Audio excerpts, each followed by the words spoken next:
Welcome to GovCon Leaders Circle. I'm Billy Himpler. I'm with Aimee Davis from AnaVation today. How are you, Aimee? I'm doing well. How about yourself, Billy? Doing good. It's Friday. Can't complain. Yeah, Friday, going into some spring breaks and Easter and all that good stuff. So, We had some this week. We'll have some next week. Yeah. So it's a good time of the year. Hopefully it's warm weather. yes, yeah. Well, tell us about you. Tell us about AnaVation. Oh, let's see. I've been with AnaVation since the beginning. The company was formed back in 2013. Um, and I just happened to get connected with Charles Quillen, who's our CEO and founder, through a nonprofit that both he and I were involved in.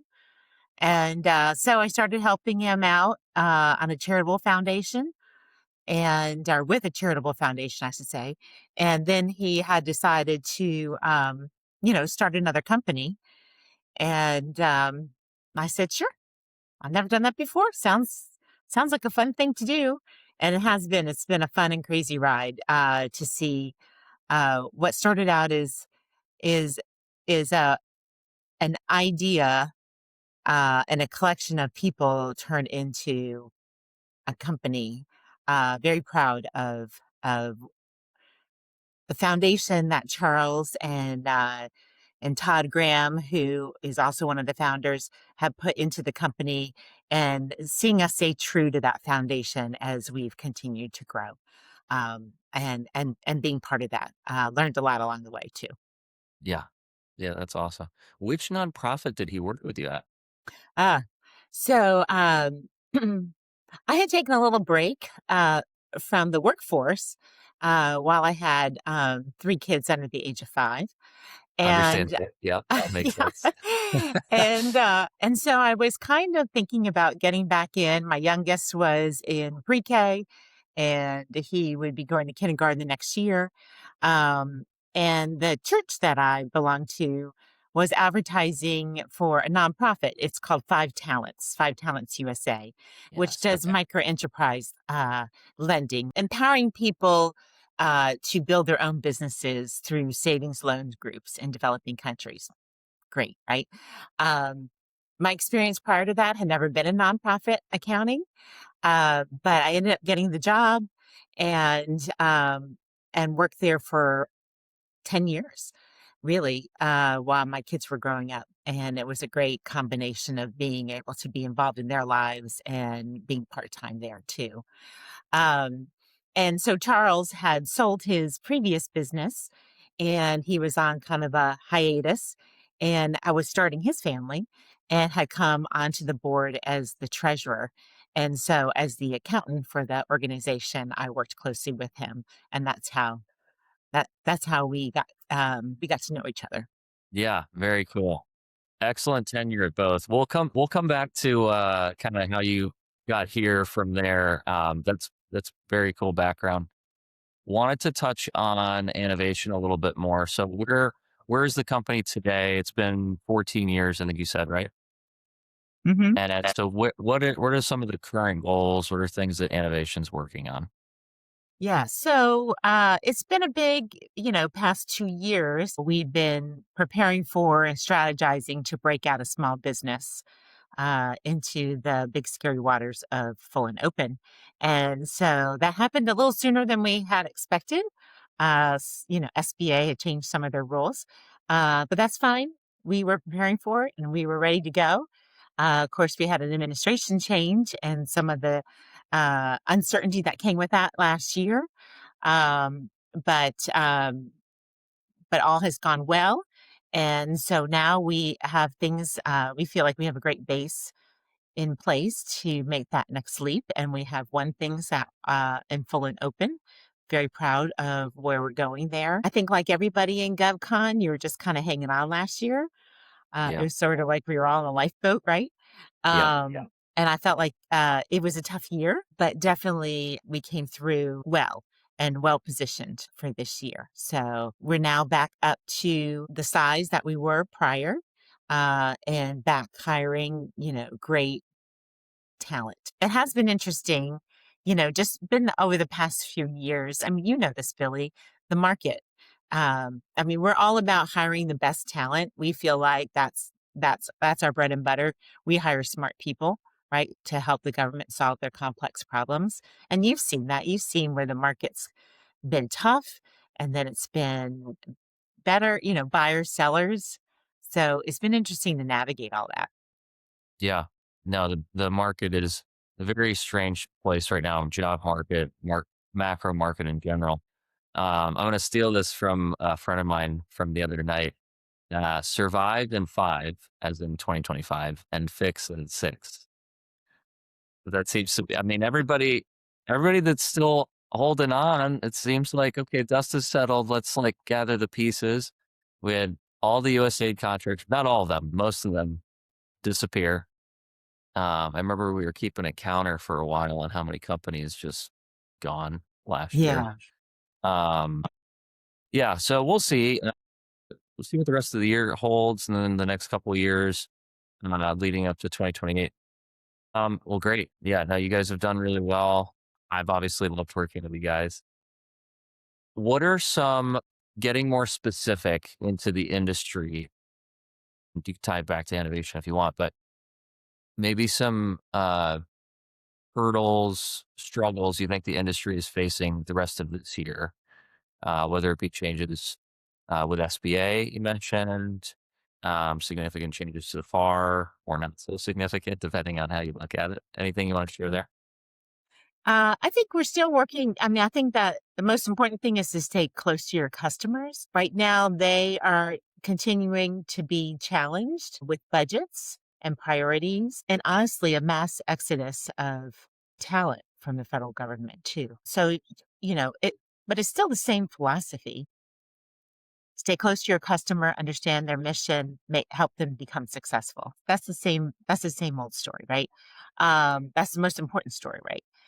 Always comes down to two things. Customer and AnaVation, our two priorities have always been our customers come first and our employees come first. Understand their mission, understand what makes them successful, and then hire the best and the brightest and build a culture and build an environment where they want to spend their career with us here at AnaVation. Excellent. I mean, yeah, if I can bring that, I mean, it's in the commercial space in general. If you're not listening to your customers, you don't have a business. And then even if you win the work and you don't take care of your employees, you're not going to keep the customer happy very long. Yeah, exactly. Yeah. Exactly. So So I think you mentioned hurdles. I think as far as hurdles go, again, it's like helping that customer as they're facing trying to do more with less, right? Um, I mean, we see that even. I mean, we don't operate in a lot of the organizations that got hit hard, but all the organizations are feeling that. All the governmental organizations, right? Whether it's anywhere. I mean, we're primarily in the intelligence agencies, so all of them are feeling that.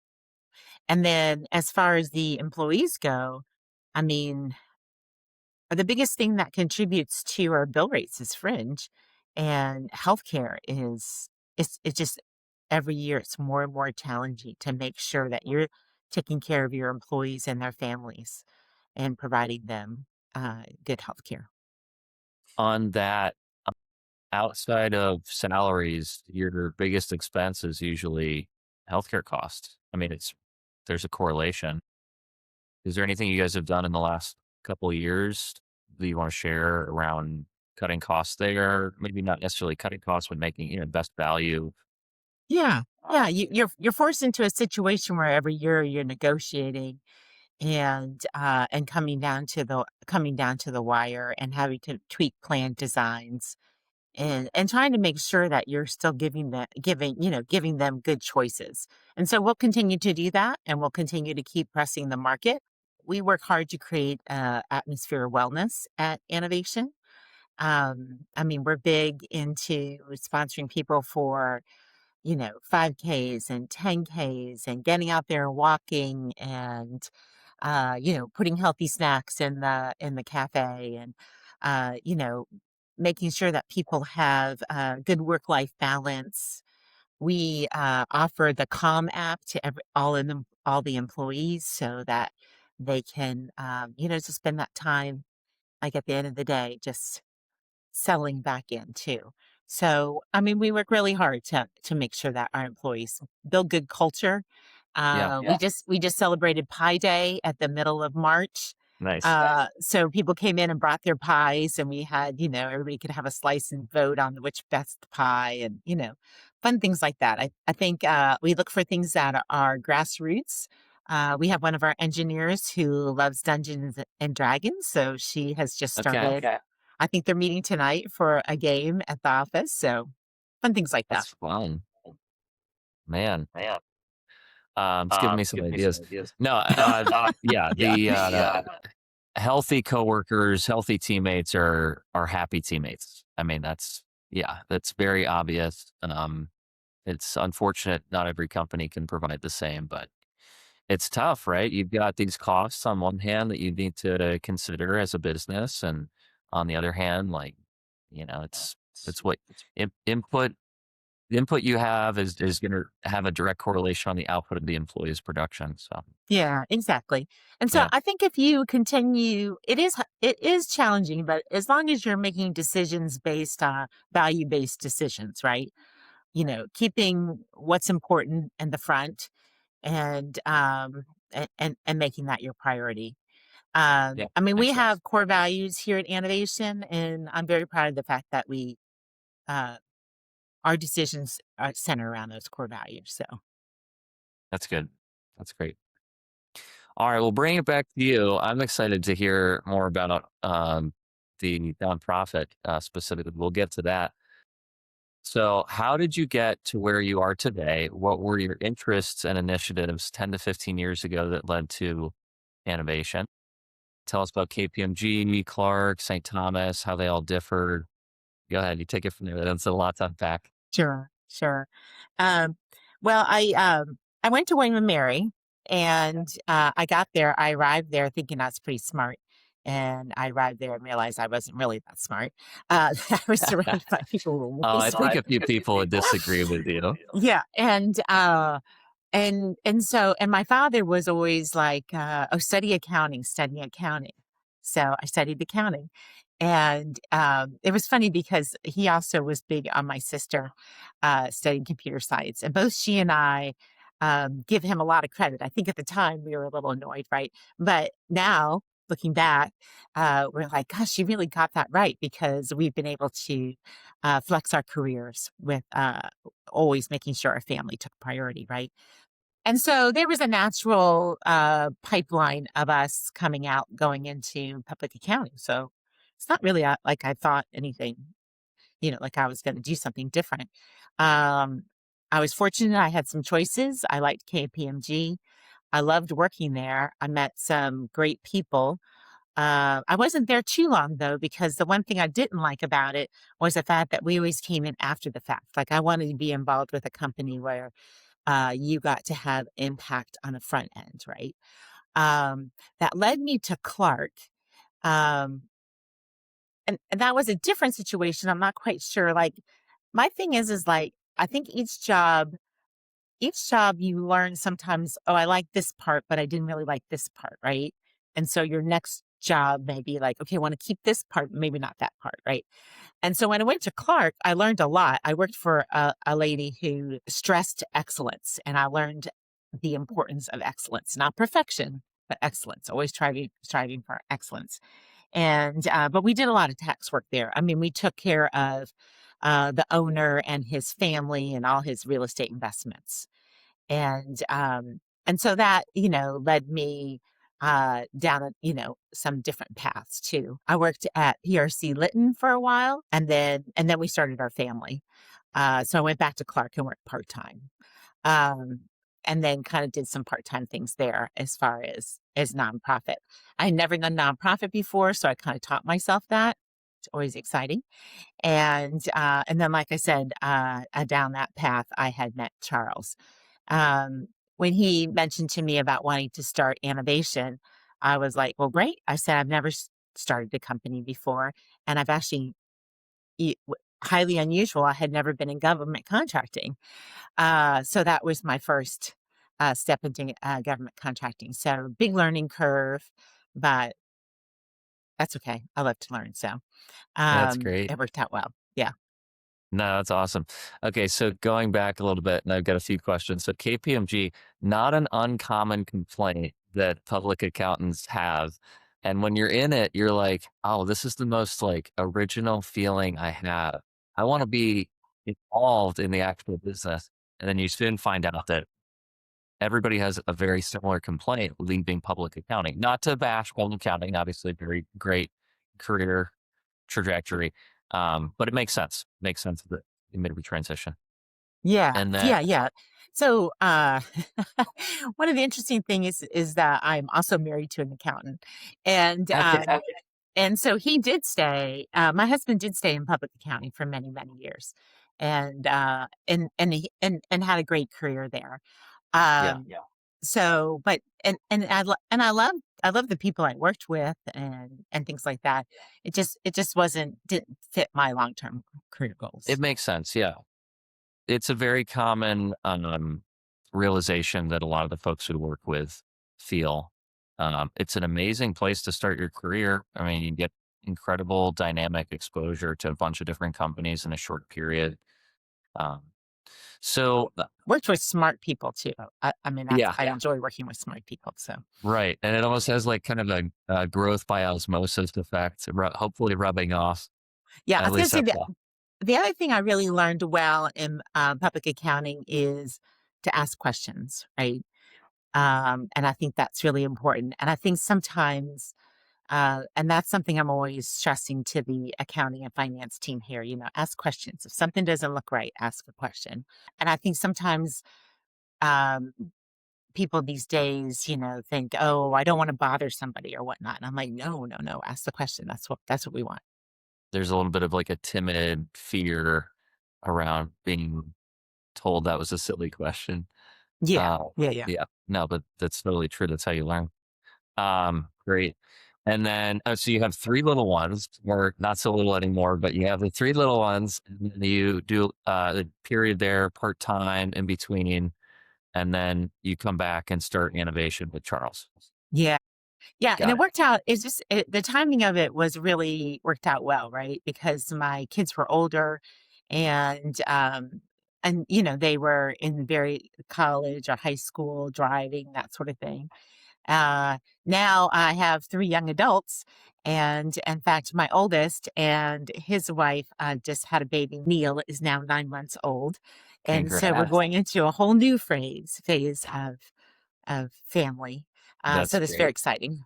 That is very exciting. Mhm. Excellent. Okay, and so now how has your role changed from when you started at AnaVation to today? Because I imagine between growth, different thing, different winning, you guys have had, what has it looked like today versus what it looked like back then? Yeah. So at the beginning, we had nothing, right? So I was doing everything. Yeah. I was doing all the debiting and crediting, and and we had also I was involved and still am. But at that beginning part, we only had like maybe a fractional HR person. I think Charles was still doing contracts.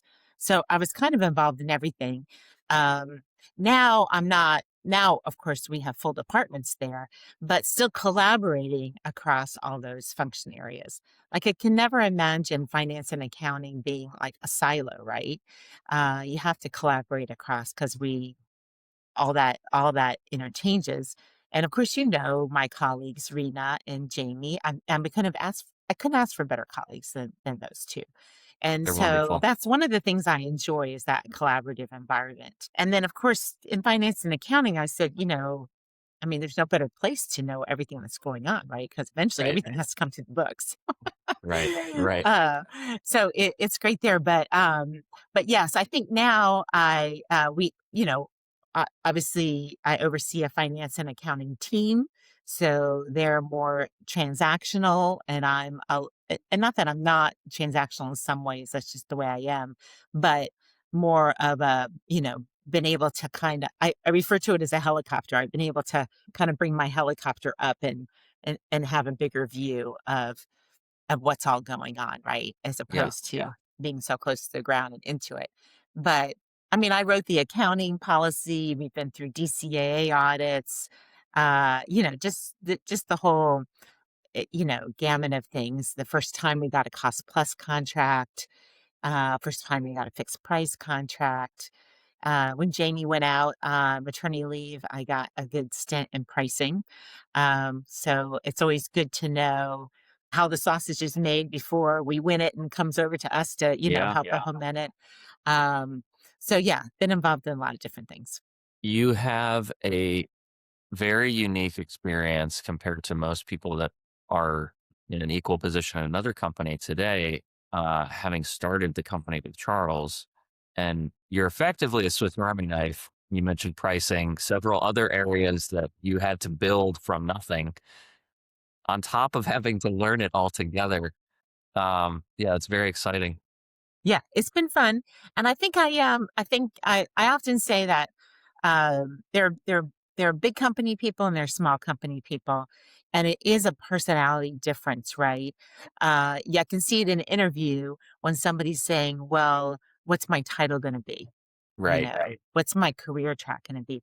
And not that that's not important to us at Innovation, but it's not our priority, right? Yeah. We're we're more about the impact, right? Yeah. And so when I hear people say, well, what will be my impact? Or will I have a chance to mentor? Or, what's my area of growth?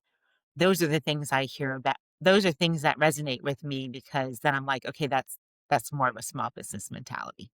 Yeah. We have a joke in the office. Yeah, if you're a CFO at an HVAC company, that's really the bookkeeper. You can call yourself CFO. Yeah, it's title's not everything. It's about, hey, what are the duties, tasks, and influence that you're involved in, and let's reverse engineer from there what your title should be. Well, great. Well, we're nearing the end here. Couple last few things. What are some things you could offer the up and comer, the folks that are, hey, I want to do what Amy does? What are some things that you could offer as far as advice? How can we best emulate you? Yeah. Um, I mean, obviously developing your skills, huge. But really just keeping your eye out for mentors. And that mentor might not necessarily be your supervisor, right? It may be somebody else in the company. And I think that was hard during the pandemic because people were home, right? And so the only person they had exposure to was their supervisor. And that might not have been that mentor mentee relationship. So I like the fact that, like I'm home today, but usually I'm in the office Monday through Thursday, and I like the fact that we're getting back in the office, and and and and even though the finance and accounting team, for the most part, gosh, I think only one person on the finance and accounting team with me started pre-pandemic. I think everybody else I hired during the pandemic and trained them during the pandemic, which is crazy, right? Encourage them to come get in the office, meet people, have meetings and things like that. Because I think looking for mentors in your workplace is really important. Look for an environment where people are making value-based decisions. You don't want to be somewhere where you're not feeling good about what's happening, right? I think that's important. I think that also knowing what your priorities are too, right? Work is a necessity, it shouldn't define you, but it is a necessity. We all have to pay bills. So make sure it's meaningful. Make sure you're in an environment that's meaningful. You're going to be spending 40 plus hours a week doing this. Um, and so set yourself up to have choices is the big thing. Well said. Well said. Yeah, it's if I could add to that, it's more about like making long term best decision, just instead of the short term. Hey, it might be a little bit of money, or hey, that might be a really bad. You really sow the seeds. It really you could pay dividends in a variety of ways you may not even be aware of. I have heard this from people who have come into innovation. I think the finance and accounting team, we can sometimes, in some companies, they kind of put themselves in a like a higher than role instead of a customer service role. Like, Okay. they're constantly, oh, how many times can I ding you on, your expense report that you did wrong? And we don't have that mentality here. Our mentality is that our project managers and our engineers, that they're on the front line, right? They're the ones that are doing the tough work day in and day out. And we're here, they are our customers, and we are here to support them and to make sure that they're not worried about their expense reports and if their families are being taken care of. And, if, timesheets are crazy, that their priority when they're there is about their customer, right? So that is a big, I think that I didn't realize how unique that is until people come into AnaVation in leadership roles and are like, wow, this is great. But that's all Charles. I mean, Yeah. that's Charles' mentality right there.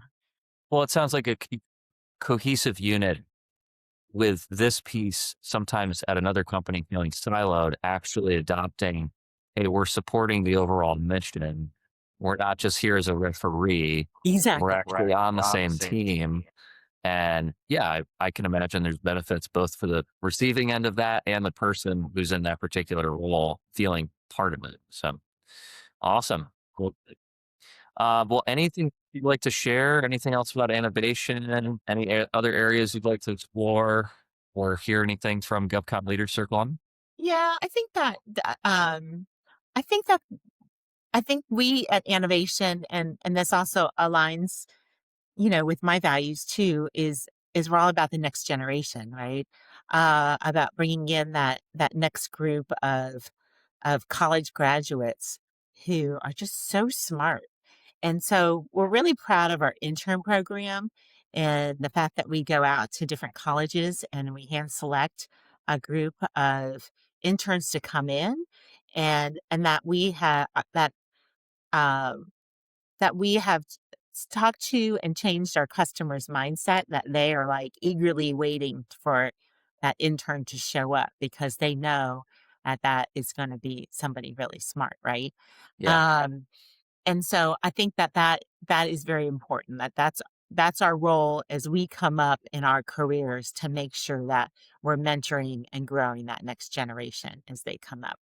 So I think that's really important. And then the other thing is, like, I think GovCon sometimes gets a bad rap. Like, Yes. we're just butts in seats. Yes. And once that contract is done, you're out. And yes, sometimes that has to happen. But what we've tried to really do at AnaVation, and we've been successful at, is uh is not looking for is knowing what our lane is, right? Staying within our niche, making sure we're hiring people that can cross over all different contracts and different agencies. Like like we spend a lot of time vetting our people and bringing them in, right? And so we want them here for the rest of their career. And I think that's another different mentality than not all GovCons have. And so really proud of that. Yeah. No, it's LPTA on one end versus high value add. I think most businesses, when they're looking at which direction to go, I do think most actually start on this end and somewhere along the lines becomes LPTA. Especially right now, because it's very cost sensitive right now. Yeah. Well, thank you so much, Amy. I appreciate you joining us. If you like this, please like and subscribe, GovCon Leader Circle. Thank you for joining. All right. Thank you. Have a great rest of the day.